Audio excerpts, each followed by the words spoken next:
नमस्कार. वाचलेलं आवडलेलं या सत्रातलं आजचं हे 18वं पुस्तक. आपण यापूर्वी नारायण धारप या लेखकाच्या काजळी कथासंग्रहावर बोललो होतो आणि नारायण धारप यांचं वैशिष्ट्यच म्हणजे गूढ, अतार्किक, अतींद्रिय शक्ती, मनोवैज्ञानिक चिकित्सा या सगळ्या गोष्टी त्यांच्या कथा, कादंबऱ्यांमधून येतात. आणि तो साहित्य प्रकार आपण बघितल्यावर आजचा तसाच एक थरार अनुभव देणारा साहित्य प्रकार म्हणजे अ, रहस्य कथा किंवा गुप्तहेर कथा. आणि या रहस्य कथा किंवा गुप्तहेर कथांचं नाव घेतलं की एकाच लेखकाचं नाव आधी ओठांवर येतं किंवा डोळ्यासमोर येतं. आणि त्या लेखकाचं नाव म्हणजे बाबूराव अर्नाळकर.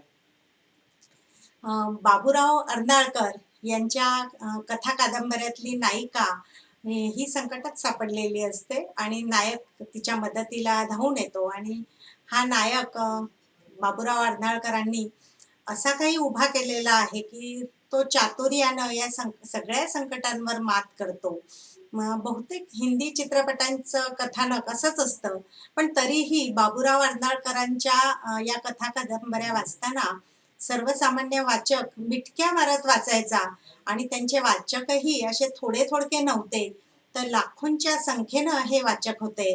त्यामुळे बाबूराव अर्नाळकर यांचं साहित्यातून नाव वगळणं शक्यच नाहीये. झुंजार, काळा पहाड, डिटेक्टिव्ह रामराव, धनंजय, सुदर्शन, छोटू, दर्या सारंग, दिलीप कुमार, भीमसेन, विलास, जयेंद्र, भद्रंभद्र, फू माचू अशा गुप्तहेर नायकांचा आणि विजया कृष्णकुमारी या नायिकांचा निर्माण करता म्हणजे बाबूराव अर्नाळकर.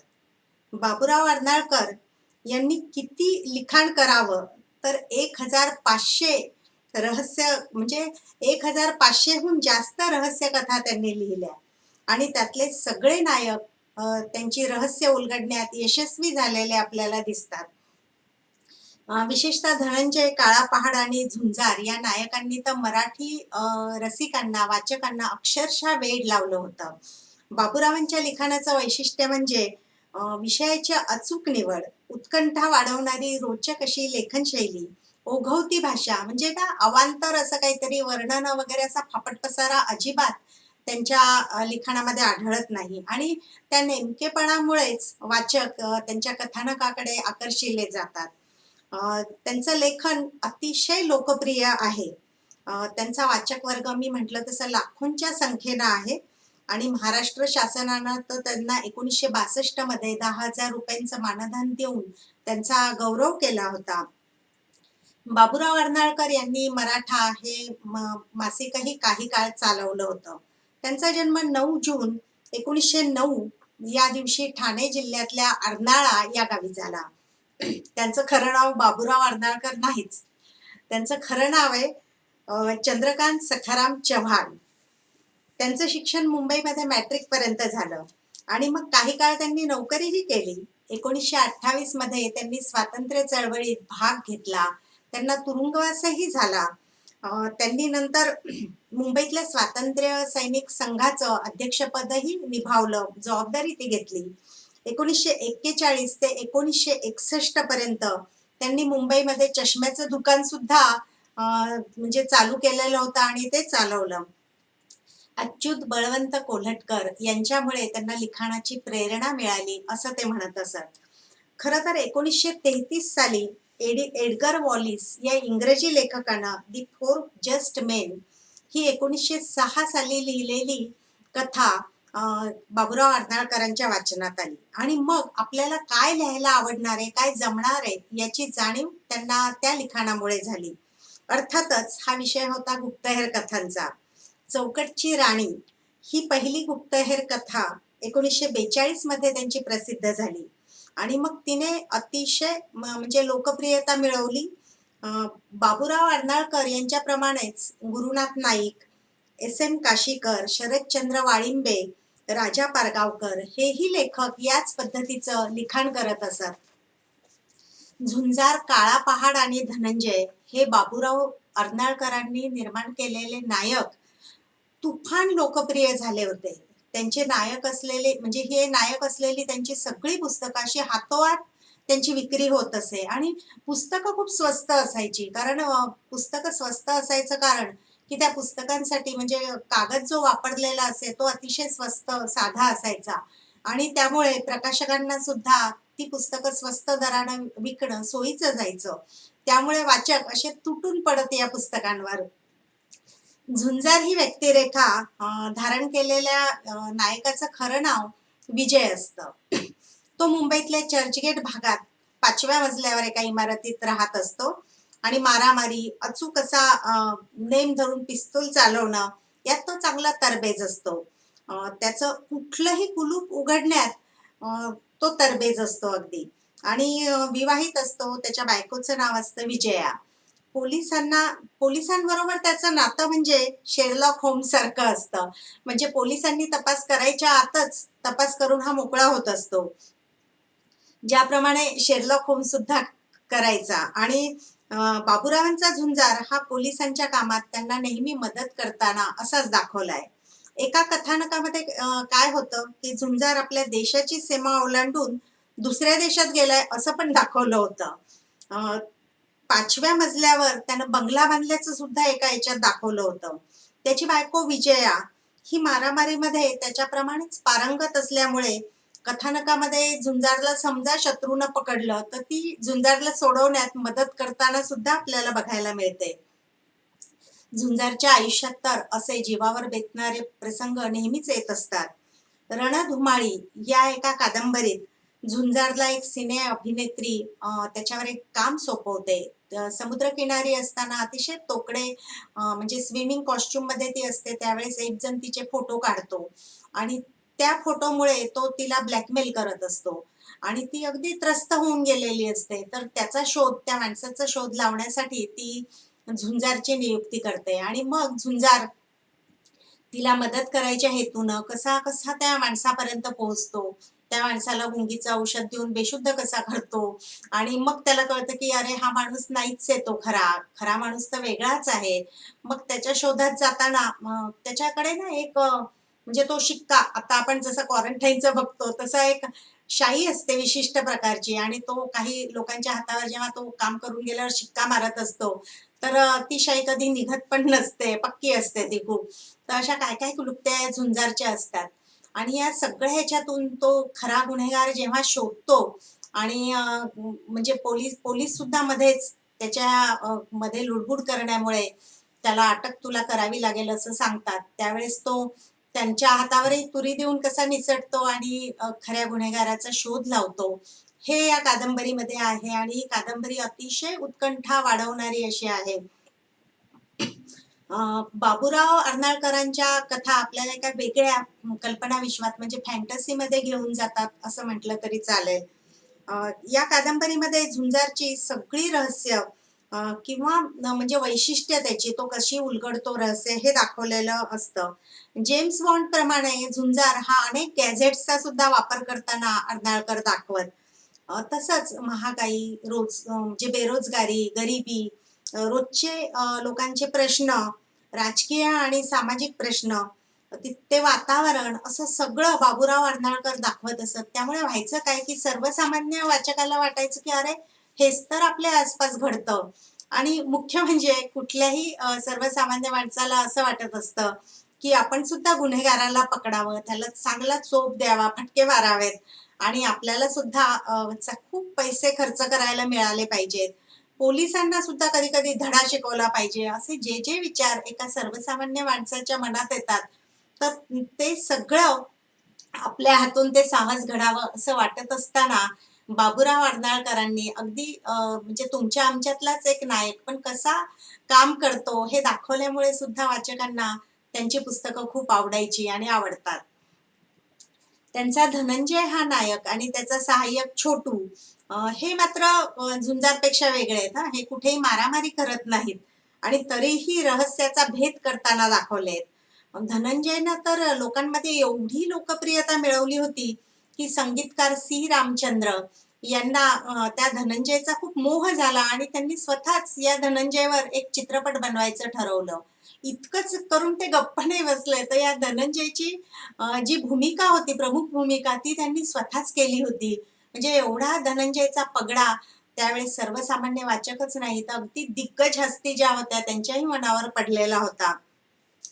हा जो म्हणजे आणखीन एक त्यांचा नायक जो आहे तो म्हणजे काळा पहाड. आणि हा काळा पहाड मला स्वतःला लहानपणापासून खूप आवडतो आणि म्हणून मी आज काळा पहाडचीच एक कादंबरी घेतलेली आहे. तर हा काळा पहाड म्हणजे प्रचंड कष्टाने अगदी काम म्हणजे सहजपणे करून दाखवतो. त्याच्यामागे त्याचे कष्ट असतात, पण ते काम झालं की तो इतक्या सहजतेने त्या कामातून बाहेर पडतो की जण काही आपण काही केलंच नाही. हे त्याचं वैशिष्ट्य. आणि दुसरं वैशिष्ट्य म्हणजे तो गुप्तहेरगिरी करण्यात एकदम तरबेज. तो रबरी तळवे असलेले बूट वापरतो. तसंच त्याच्या आणखीन एक वैशिष्ट्य म्हणजे तो तरुण आहे आणि त्याचे जे असे तरुण जसे छान फॅशनेबल कपडे वापरतात, तसे ते कपडे वापरत असतो. आणि जेव्हा तो काळा पहाड बनतो नायक, तर त्यावेळेस मात्र तेच कपडे उलटे त्यांनी घातले की काळा पहाडचे काळे कपडे बनत असतात. आणि चेहऱ्यावर अर्थातच तो मुखवटा सुद्धा धारण करत असतो की आपली ओळख, कोणाच्या खरी ओळख लक्षात येऊ नये म्हणून. वाचलेलं आवडलेलं या सत्रामध्ये आज आपण बाबूराव अर्नाळकर, म्हणजे या पुस्तकाचं नावच आहे निवडक बाबूराव अर्नाळकर. आता या पुस्तकात काय आहे, तर या पुस्तकाचं संपादन जे आहे ते प्रसिद्ध चित्रकार सतीश भावसार यांनी केलेलं आहे. आणि या पुस्तकाची प्रस्तावना विख्यात लेखक महेश एलकुंचवार यांनी लिहिलेली आहे. यामध्ये बाबूराव अर्नाळकरांच्या 11 कादंबऱ्या आहेत आणि 5 कथा सुद्धा आहेत. यात बाबूरावांच्या लिखाणाचे वैशिष्ट्य, त्यांचे हिरो, त्यांच्या आयुष्यात आलेले संत, त्यांच्या रहस्य कथा आणि याविषयी देखील लेख समाविष्ट केलेले आहेत. 1500हून कादंबऱ्या लिहिणाऱ्या या लेखकाचं नाव गिनीज बुकमध्ये सुद्धा नोंदवलं गेलं. त्यांची एकूण, मी मगाशी म्हटलं तसं 1800च्या वर एकूण पुस्तकं प्रसिद्ध झालेली आहेत. निवडक बाबूराव अर्नाळकर या पुस्तकामध्ये अंबरीश मिश्र, प्रतिभा रानडे, रवी मुकुल, त्यानंतर अभिराम भडकमकर, निरंजन घाटे, डॉक्टर सदानंद मोरे, कुमार केतकर, रत्नाकर मतकरी आणि अरुण शेवते यांचे सुद्धा लेख समाविष्ट आहे. त्याशिवाय सुरुवातीला शुभेच्छा पत्र जे लता मंगेशकर यांनी लिहिलंय ते सुद्धा प्रसिद्ध करण्यात आलेलं आहे अगदी सुरुवातीच्या पानांवर. तर आपण काळा पहाडच्या या कादंबरीविषयी आणि काळा पहाडला जाणून घेऊया. शहरातले श्रीमंत असे जे गृहस्थ असतात जमनादास, त्यांच्या घरी एका पार्टीचं आयोजन केलेलं असतं आणि या पार्टीला शहरातले अगदी झाडून सगळे प्रतिष्ठित आणि श्रीमंत लोक आलेले असतात. तिथे नृत्य, गाणी, अतिशय स्वादिष्ट अशी म्हणजे भोजनाची व्यवस्था असं सगळं असतं. आणि आलेले सगळे लोक म्हणजे ते भोजन करण्यात, नृत्य बघण्यात, गाणी ऐकण्यात असे गुंग झालेले असतात आणि सगळ्या याचा आस्वाद मन लावून घेत असतात. आणि सगळीकडे सरबराई करायला नोकर फिरतच असतात. आणि अशा वेळी एकाएकी प्रिय मित्रांनो असा आवाज ऐकायला येतो आणि मग सगळे बघायला लागतात की कुठून आला आवाज. तर जमनादास जे असतात तर तेच म्हणजे या सगळ्या लोकांना उद्देशून बोलत असतात. आणि मग त्यावेळेस सगळेजण शांत होतात, सगळ्यांचं लक्ष जमनादास यांच्याकडे जातं. त्यावेळेस जमनादास सांगतात की मी तुमच्या सगळ्या आनंदामध्ये व्यत्यय आणतोय, त्याबद्दल मला माफ करा. पण आत्ताच एक अशी घटना घडली आहे की माझ्या पत्नीच्या, माझ्या बायकोच्या गळ्यामध्ये जो हिऱ्याचा हार होता तो नाहीसा झालाय.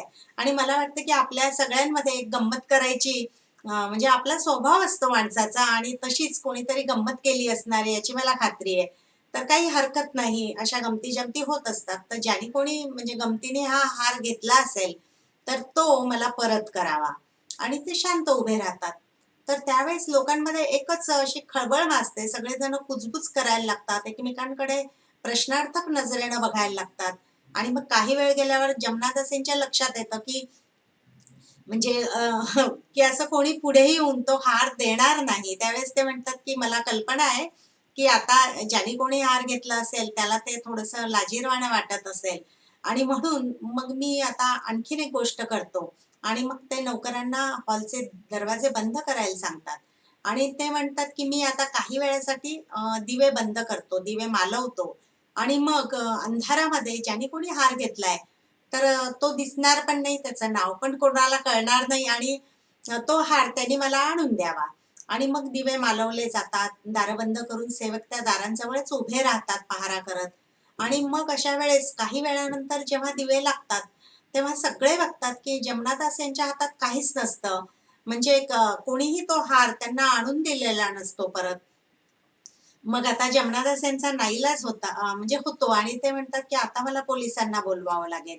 मग पोलीस येतात. पोलीस जमनादास यांना सगळी हकीकत विचारतात की काय काय कसं घडलं.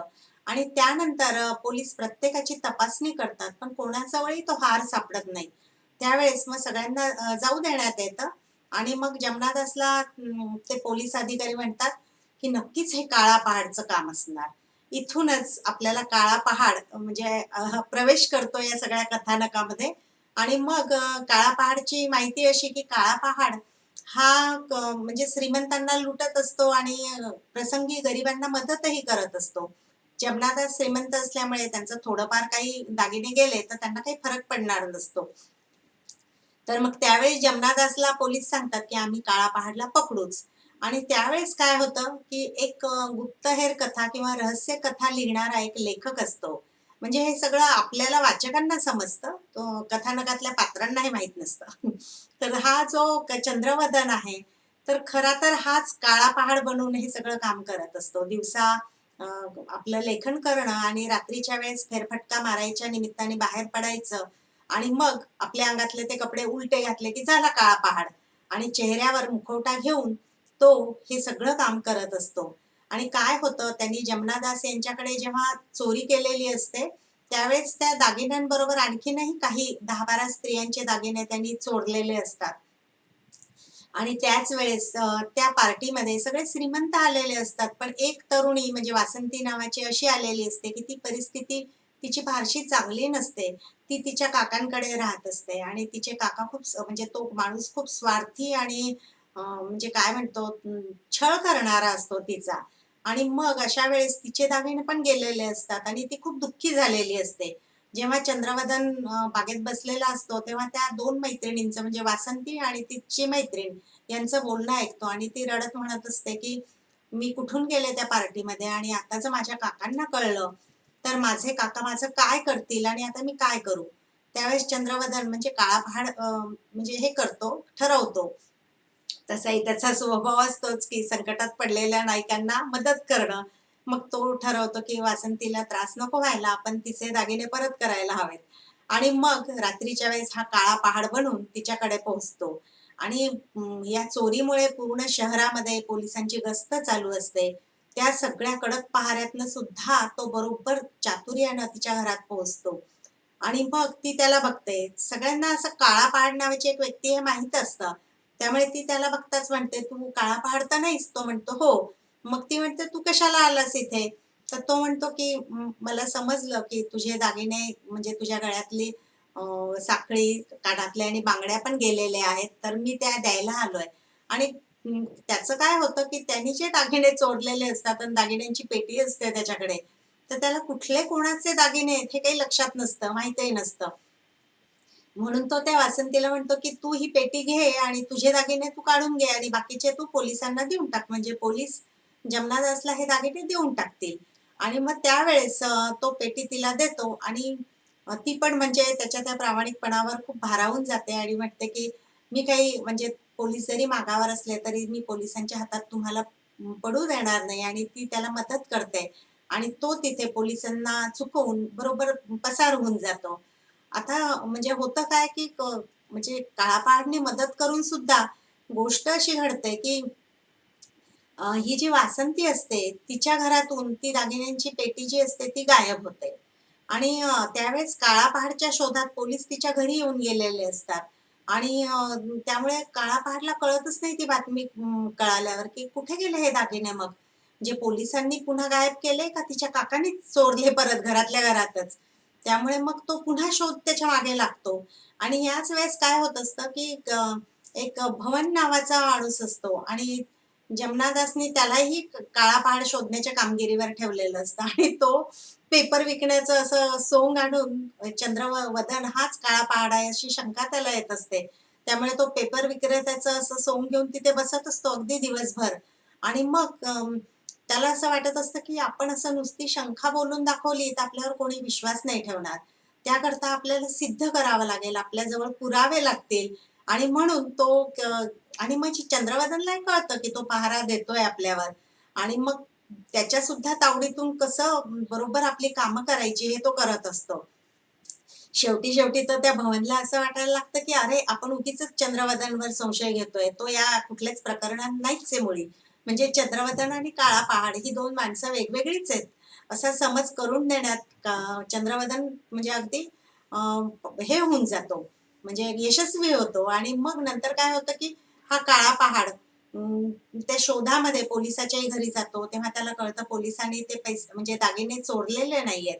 मग त्याचा पक्का संशय काकांवर जातो वासंतीच्या. आणि मग त्या रात्रीच्या वेळेस काकांना तो म्हणजे काय धमकी देतो, दमदाटी करतो, धाक दाखवतो. त्यावेळेस घाबरून ते काका म्हणतात, "हो, मीच ती दागिन्यांची पेटी चोरली." आणि मग तो म्हणतो, की "दे दागिने." तो म्हणतो, "माझ्याकडे नाहीयेत." म्हणे, "मग कुठे आहेत?" तर तो सांगतो, की "हे दागिने मी विकले, कारण चोरीचा माल असल्यामुळे मी नाही ठेवले घरात." तर मग तो सांगतो, "हे बघ, हे ₹5,000 या ₹5,000 मी अमुक-अमुक एका माणसाला ते विकले." मग आता काळा पहाड ते ₹5,000 घेतो त्या काकांकडनं आणि निघतो. त्या माणसाकडे पोहोचतो तो शोध घेत. त्या माणसाची बायको सोन्याची अशी वेडी असते. आणि मग तिचं वेड, तिचा हट्ट पुरवण्यासाठी त्याला माहित असतं हा चोरीचा माल आहे. पण तरी सुद्धा ₹5,000 एवढे दागिने मिळतायत म्हटल्यावर तो ते घेऊन टाकतो. मग हा काळा पहाड ते ₹5,000 त्याला देतो आणि सांगतो, की मला ते दागिने सगळे परत हवेत. त्या माणसाकडनं ते दागिने तो घेतो आणि मग ठरवतो, की आता आपण थेट जमनादास यांच्याकडे गेलं पाहिजे. आणि मग तो जमनादास अतिशय श्रीमंत असतात, त्यांच्यामुळे त्यांच्या बंगल्याभोवती तिथे सुद्धा कडक असा पहारा असतो. तर तो सगळा पहारा पार करून काळा पहाड जमनादास यांच्याकडे जातो आणि जमनादासला जमनादास हे ओळखतात, की अरे हा काळा पहाडच असणार. मग ते म्हणतात, "तू इथे का आलास?" तर तो सांगतो, की "मी तुमचे दागिने परत द्यायला आलोय." आणि ते त्याला म्हणजे काळा पहाड त्यांना सगळं कथा सांगतो, की काय-काय घडलं आणि मी कशामुळे हे दागिने तुम्हाला परत करतोय. त्यावेळेस जमनादास सुद्धा आश्चर्याने असं बघत राहतात. आणि मग त्यावेळेस पोलीस सुद्धा तिथे येतात. पण पोलीस, ते पहारेकरी असं सगळं म्हणजे एका चातुर्यानं सगळं ते अंतर पार करत काळा पहाड पुन्हा म्हणजे गायब होतो तिथून. आणि ही कादंबरी जी आहे काळा पहाडची, ती इतकी क्षणोक्षणी आपली उत्कंठा वाढवते, की आता पुढे काय घडणार? पुढे काय घडणार? हा इथून कसा निघणार? इथे पोलीस, इथे पहारेकरी किंवा इथे पाळत ठेवणारी माणसं, आणि हा यातून सुटणार कसा? पण काळा पहाड असतो तो आणि तो सुटतो. तर या सगळ्या ज्या गमती आहेत, या सगळ्या बाबूराव अर्नाळकरांच्या कादंबरीमध्ये बघायला मिळतात. या पुस्तकामधला एक किस्सा असा पण आहे आणि तो खूप छान आहे किस्सा, की अर्नाळकरांच्या जेव्हा 120 कादंबऱ्या प्रसिद्ध झाल्या, त्यावेळेसचे जे विख्यात असे साहित्यिक होते म्हणजे नासी फडके, वि. स. खांडेकर, यांना आवडायचे नाहीत बाबूराव अर्नाळकरांचं लिखाण. तर ते जाहीर भाषणामध्ये टीका करायचे अर्नाळकरांवर. आणि ते एका जाहीर भाषणात तर दोघे बोलले, की "हा काय साहित्य प्रकार आहे का रहस्य कथा? म्हणजे हे कसलं साहित्य आलं? आणि यांनी तर तरुण पिढी बिघडू शकते, भरकटू शकते. तर म्हणजे आम्ही तर निषेध करतो अशा साहित्याचा." आणि बाबूराव अर्नाळकरांच्या कानावर असं काही गेलं, की त्यांना खूप वाईट वाटायचं, की आपला साहित्य प्रकार हा लोक एवढा तिरस्कार या साहित्याचा का करतात? आणि या दोघांची टीका कमी होती की काय म्हणून प्रल्हाद केशव अत्रे, म्हणजे आपण ज्यांना आचार्य अत्रे म्हणतो, त्यांनी सुद्धा त्याच्यात भरच टाकली. म्हणजे एका कार्यक्रमात ते बोलले, की साहित्य संमेलनासाठी जर लोकप्रिय अध्यक्ष हवा असेल तर एकच नाव आहे आणि ते म्हणजे बाबूराव अर्नाळकर. आणि त्यांनी ते उपहासाने म्हटलं होतं. ते ऐकून बाबूराव अर्नाळकरांना खूप वाईट वाटलं. आणि मग त्यांनी ठरवलं, की वि. स. खांडेकर काय, नासी फडके काय, अगदी अत्रे अत्रे तर आपल्या म्हणजे चाहते आहेत आपले आणि ते सुद्धा असं बोलतात. तर मग आपण नाहीच आता याच्या पुढे लिहायचं आणि आपण आपलं लिखाण बंद करून टाकायचं. अर्नाळकरांनी तसा अगदी ठाम निर्धार केला आणि तसं बोलूनही दाखवलं. खरं सांगायचं म्हणजे बाबूराव अर्नाळकर यांचा जो झुंजार नायक आहे, तो त्यांनी कुठल्या व्यक्तिरेखेवरून रंगवला असेल, तर आचार्य अत्रे यांच्याकडे बघून त्यांनी हा झुंजार रंगवलेला होता. पण तेच अत्रे त्यांच्याबद्दल जाहीरपणे असं काहीतरी बोलायचे. अर्नाळकर लेखन बंद करणार असं कळाल्यावर त्यावेळेसचे महाराष्ट्र भाषाभूषण आजगावकर यांना खूप वाईट वाटलं आणि मग त्यांनी येऊन अर्नाळकरांना समजावलं की अहो ते त्यांच्या जागी मोठे असतील, फडके असोत का खांडेकर, आणि आत्रे तर काहीही बोलतात, त्यांच्याकडे कुठे लक्ष देतात, ते त्यांच्या जागी मोठे, तुम्ही तुमच्या जागी मोठे आहात, तर तुम्ही असं करू नका. आणि खूप समजावल्यावर त्यांनी खूप प्रोत्साहन दिलं आणि मग अर्नाळकर पुन्हा लिहायला लागले. त्यांनी 500 कादंबऱ्यानंतर पूर्ण केल्या. त्यावेळेस महाराष्ट्राचे मुख्यमंत्री यशवंतराव चव्हाण होते आणि यशवंतराव चव्हाण यांनी म्हणजे महाराष्ट्र शासनाकडनं ते 10,000 रुपये मानधन देऊन त्यांचा गौरव केला. आता हे झाल्यावर अत्रेंनी गप्प बसावं ना, तर अत्रेंनी विधानसभेमध्ये लगेच अर्नाळकरांना 10,000 रुपये देऊन महाराष्ट्र शासनानं काय साधलं, सरकारला यातनं काय मिळालं, असा प्रश्न उपस्थित केला. आणि झालं, ही बातमी लगेच अर्नाळकरांच्या कानावर पोहोचली. त्यांना खूप दुःख झालं की म्हणजे काय हे असं. आणि त्यावेळेस मात्र कोणीतरी मग अत्रेंकडे गेलं आणि अत्रेंना सांगितलं की तुम्ही असं का करता, त्यांना किती वाईट वाटतं, दुःख होतं, तुम्ही असं वागत जाऊ नका. मग त्यावेळेस अत्रेंनी विचार केला आणि मग त्यांना आपली चूकही कदाचित लक्षात आली आणि ते बाबूराव अर्नाळकरांकडे आले आणि स्वतःच म्हणाले, अहो माझ्या बोलण्याकडे तुम्ही लक्ष देत जाऊ नका, हो माझं बोलणं फार मनावर नका घेत जाऊ तुम्ही. आणि मग नंतर त्यांनी काय केलं, अत्रेंनी आपल्या मराठामध्ये एक अग्रलेख लिहिला आणि त्या अग्रलेखात त्यांनी लिहिलं की गेल्या 10,000 वर्षात बाबूराव अर्नाळकरांसारखा साहित्यिक होणे नाही आणि पुढच्या 10,000 वर्षात सुद्धा तो होणारच नाही. तर काय त्यांचं साहित्य आहे, काय त्यांची भाषा आहे आणि त्यांची काय स्पीड आहे लिखाणाची. आणि खूप कौतुक केलं त्यांनी. आणि त्यांनी असंही म्हटलं अत्रेंनी की अर्नाळकरांचे एवढे शेकडो हजारो लाखो वाचक आहेत, यांनी एक जाहीर सभा घेतली पाहिजे आणि अर्नाळकरांचं प्रचंड कौतुक केलं पाहिजे. पण हरकत नाही, जेव्हा ते करायचं ते करा, पण मी तरी मराठातर्फे म्हणजे मराठाच्या वाचकांच्या वतीनं अर्नाळकरांचं अभिनंदन करतो, कौतुक करतो. आणि मग काय तो अत्रेंचा तसाही कुठलाही अग्रलेख वाचायला वाचकांच्या उड्याच पडायच्या. त्यामुळे सगळे वाचक अत्रेंवरही खुश झाले आणि बाबूराव अर्नाळकर तर वाचकांचे आवडतेच लेखक होते. हा अग्रलेख यशवंतराव चव्हाण यांनी पण वाचला आणि मग यशवंतराव चव्हाण यांनी बाबूराव अर्नाळकरांना निरोप पाठवला. पनवेल जवळ एक 10 एकर जमीन त्यांनी अर्नाळकर यांना देऊ केली. पण अर्नाळकर इतके साधे आणि इतके विनम्र स्वभावाचे होते की त्यांनी म्हणजे ती पनवेलची जमीन घ्यायला यशवंतराव चव्हाण यांना नकार कळवला.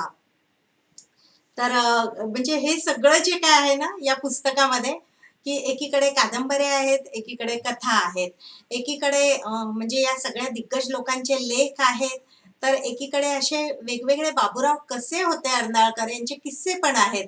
तर एकूण हे पुस्तक इतकं देखणं आणि इतकं दर्जेदार झालेलं आहे की मला असं वाटतं की आपल्या प्रत्येकाच्या संग्रही प्रत्येकाच्या घरात हे सुद्धा पुस्तक असायलाच हवंय. आणि या पुस्तकाचं संपादन जसं मी मगाशी म्हटलं की सतीश भावसार यांनी केलं, तसंच या पुस्तकाचं लेआउट, कुठल्याही पुस्तकाची मांडणी आणि म्हणजे त्याचं लेआउट कसं केलंय यावर त्या पुस्तकाचं देखणे पण आणखीन वाढतं असं मला वाटतं. आणि या पुस्तकामध्ये सुरुवातीची पानं उलटली ना की आपल्या लक्षात येतं की म्हणजे एक गुप्तहेर म्हणजे त्याच्या सगळ्या ज्या कारवाया आहेत, कारनामे आहेत, ते कसे पुढे सरकतायत, म्हणजे आपणच तो गुप्तहेर झालेलो आहोत आणि आता आपण कशा रीतीनं पडतोय, एक एक पाऊल उचलतोय, असं सगळं त्या सुरुवातीच्या पानांवरनच आपल्या लक्षात येतं आणि आपण त्याच्यात अगदी गुंग होऊन जातो. त्यामुळे सतीश भावसार यांनी अतिशय अतिशय सुरेख अशी मांडणी या पुस्तकाची केलेली आहे. त्यामुळे हे पुस्तक अगदी म्हणजे जसं वाचावंसं वाटतं तसं बघावंसं सुद्धा वाटतं. त्याच्यामुळे बाबूराव अर्नाळकर यांना जाणून घ्यायचं असेल, त्यांच्या कथा कादंबऱ्या वाचून आपणही गुप्तहेर झालो आहोत असा फील घ्यायचा असेल आणि लाखो वाचकांचा लाडका असा हा लेखक कसा होता हे बघायचं असेल, तर जरूर वाचा निवडक बाबूराव अर्नाळकर. संपादन सतीश भावसार, प्रस्तावना महेश एलकुंचवार आणि प्रकाशन राजहंस प्रकाशन. लवकरच भेटू नव्या पुस्तकासह. धन्यवाद.